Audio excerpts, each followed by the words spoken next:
Welcome, Formula One fans. This is the Formula One News Hour, and I am your host, Jonathan Steele. So we missed last week. We actually didn't miss it. I recorded everything, but technical errors.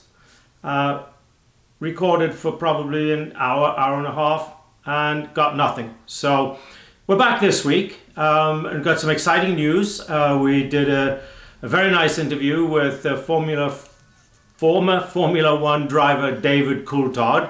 So that's the second half of today's podcast. The first half is we're going to do the history of Denny Hulme. But first, let's take care of some news. I guess the big news is that Andretti Motorsports has teamed with General Motors. And so come 2026, we are going to have two new entries into the Formula One paddock. Some teams are happy about it, others not so. The biggest concern is, of course, that will it dilute the amount of money that's available to all the other teams. The team principal for Haas especially came out, Gunther came out and said that, if they can add more money to it, great. If they can't add more money to it, then not so good. And of course,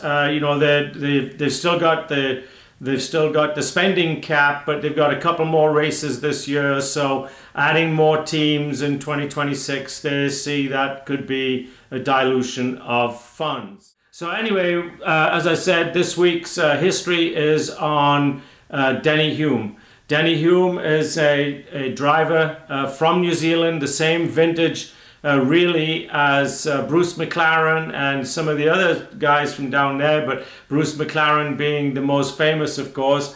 He was born on the 18th of June 1936, and he died on October the 4th, 1992. What's interesting is that he made it out of that 60s era and early 70s without getting killed, really. He had a very interesting driving career because he was only in Formula One for about 4 to 5 years. He didn't win too many races. He raced for 5 different teams. What I guess the most interesting is that he was signed by Ferrari to begin with, but didn't like the way that Ferrari ran their team. And he could have probably spent his whole career at Ferrari. They really, really liked him. But anyway, he about 4 races into the season, and he just said, no, I'm done with this. And off he went to another team. An interesting thing about Denny Hulme, he is the only driver to start a race with a new team and win that race. And he did it 3 times. He drove for Porsche at the Monaco Grand Prix. He drove for BRM, which was a British team, and he drove for McLaren. So a very, very interesting guy. I guess he was really more of a sports car driver. He was more comfortable there. He won the Can-Am series 5 times, as an example. He won Le Mans, a 24-hour race, twice. The one time he won it, if you've ever watched the movie Ford versus Ferrari, in that movie, the guy that actually won it, Ken Miles. So Ford did not like Ken Miles at all. Carroll Shelby, of course, loved Ken Miles. And Ken Miles actually died, and we'll do a history on him as well, but he actually died driving during the testing for one of the new Le Mans cars. But so Ford wanted them all to cross the finish line together. In the movies it's 1, 2, 3, but in life it was 1 and 2.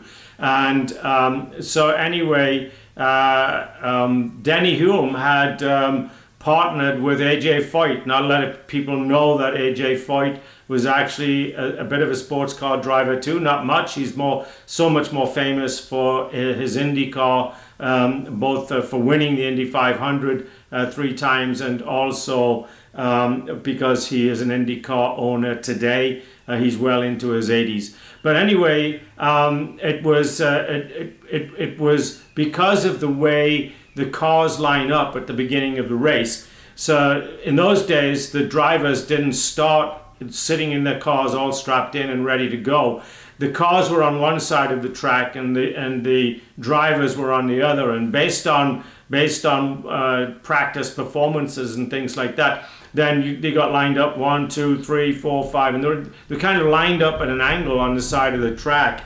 And because Ken Miles was lined up, 8 to 10 cars ahead of Denny Hulme and AJ Foyt, when they crossed the line together, the officials made the argument that, in fact, Ken Miles would have had to have been at least, 100 feet or 150 feet ahead of Denny Hulme to win the race. So Ford's plan to have them finish dead heat number 1 got blown up, but also his sadness was Ken Miles, who actually won the race. He was leading the race by a whole lot when he was given team orders to let Denny Hulme and AJ Foyt catch up. So anyway, if you get the chance to go see that movie, go see it. It's a very good movie, well made, well produced. So let's look at Denny Hulme's Formula One career. He started his Formula One career in 1965 and drove with the Brabham team through 1967. He did not have a lot of successes there. He did win Monaco driving for Brabham, but really he didn't fit well with them, and so it was 2 years, a fairly short-lived relationship, and then he went on from 68 and through 1974. Then he was driving for McLaren, and again, I think in total he probably won 4 or 5 races, which is good. I mean, if you can win a Formula One race, you're good. But the interesting part, though, he won the first race 3 times with each new company, but because he also drove for Porsche. But and the only year that Porsche was really in, or 2 years, I guess, but the 1 year he drove for them, Porsche dropped out of Formula One fairly quickly. So he then spent a lot of his time, after Formula One, being involved with sports car racing. He went back to live in New Zealand. He was involved. He went back to live in New Zealand, and he continued to race somewhat, but sporadically.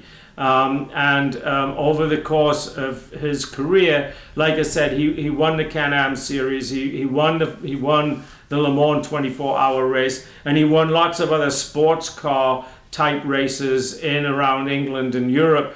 So he's a very, very versatile driver. He was like many of the drivers from that era. He was able to jump from one car to another car and win.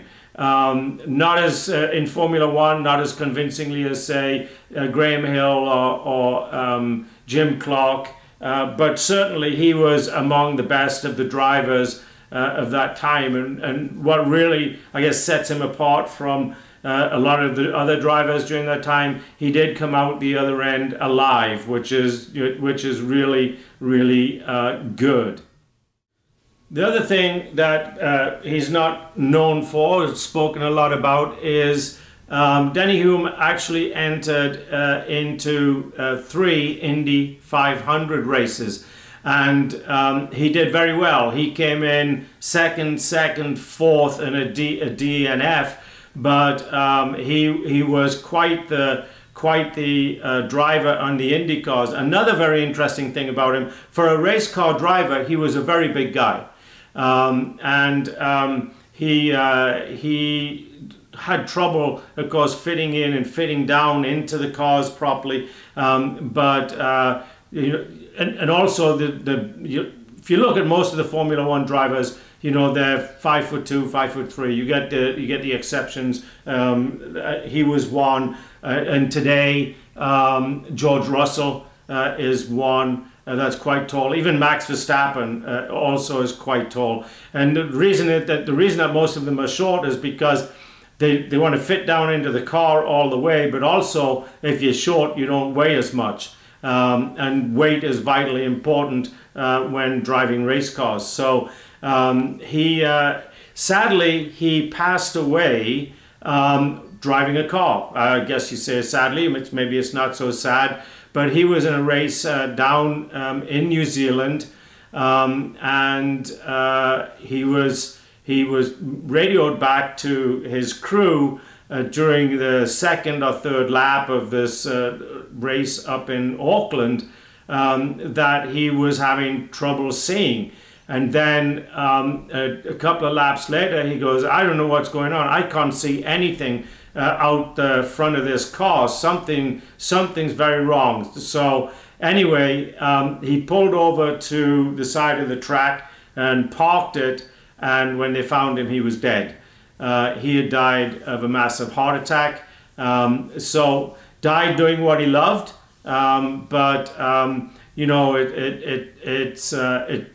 It's sad. He died at I think he was like 56, 57 years old. So he wasn't that old. He was still a young man. And the other sad thing that happened for Denny in his life, he had one child, a son, and the son, when he was 21 years old, died in a scuba accident. That ended up in him separating from his wife, which often happens in these marriages where there's only one child and that child dies. The marriage just struggles. Marriage struggles anyway, even if you've got 2 or 3 children and one dies. But a lot of people say that Denny Hulme didn't die of a heart attack. He died of a broken heart. A lot of people said that he and his son were like, not when he died, not father and son, but best friends. So Denny Hulme lived when he got the same package to move from New Zealand to England as Bruce McLaren did. So in New Zealand, when the local racing organizations recognized incredible talent, then they would put them and sponsor them and send them to England to brush up on their skills and get better and hopefully get into Formula One. Denny Hulme kind of had a chip on his shoulder for most of his days when he moved back to New Zealand. Bruce McLaren had done so much and was so famous with his cars, and his cars are still around today, that all the newspapers were always writing about Bruce McLaren. And remember, Denny Hulme was winning the Can-Am Series cars and doing very well in the Tasman Series, driving Bruce McLaren's cars. And so all of the news media over there was always about Bruce McLaren and not so much about Denny Hulme. So after his marriage ended, Denny went and lived with a reporter for one of the local sports magazines, and he lived for 3-4 years with her in Auckland. His wife, he left. They had bought a lot of property in Auckland, just south of Auckland actually, and he left all of that property to his wife, and his wife owned it all the way through until her passing. So he was a generous guy. He was a very gentle guy, and he was a very, very versatile race car driver, like many of them were back in those days. So we want to thank our sponsor for this segment. The sponsor has brought to you this segment by El American. Folks, there's lots of news channels out there for you to get your news. But most of the news channels, especially the mainstream news, it's not news you're getting, it's opinions, and it's propaganda and all those other things that we didn't used to have here in the United States. And you used to be able to count on the news media to bring you facts and only facts and not tilted news, and you expected them to bring you the facts, good or bad, about whichever party that they might happen to personally represent. Remember, reporters are supposed to keep politics and personal opinions and everything out of what they're reporting on and just report the news. You still want that? You need to go to El American. El American is where you can get unbiased news, where you can get factual news, and you can get it in English and Spanish. So please go to elamerican.com and get your news. So as we close this first segment of the Formula One News Hour this week, we want to remind you that the second segment is an interview that we did during the week with former Formula One driver David Coulthard. So we'll see you on the other side for your message, and hope you enjoy the interview with David Coulthard.